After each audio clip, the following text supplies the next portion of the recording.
என்ன படிச்சிட்டியா? இனிமே தான் படிக்கணும். ஆரம்பி.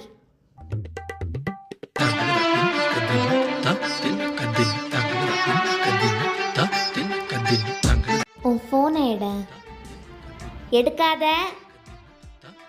உன் ஃபோனை வேணா, அவ வலையில விழாத. போடி அந்த பக்கம் சும்மா. நீ எடு டார்லிங். ஆரம்பிக்கலாமா?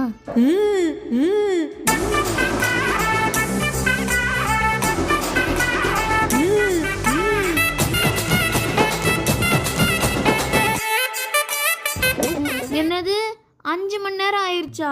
எனக்கு அப்பவே தெரியும் நீலாம் உருப்படவே மாட்டேன். நல்லா ஃபெயில் ஆகுது. எல்லாம் உன்னாலதான். ஐயா பள்ளிகள்லாம் பேத்து போடுவேன். நல்லா 5 மணி நேரம் வாயில போன தெரியாம பார்த்துட்டு என்ன சொல்லாத. அடுத்த ஆளை பிடிப்போம்.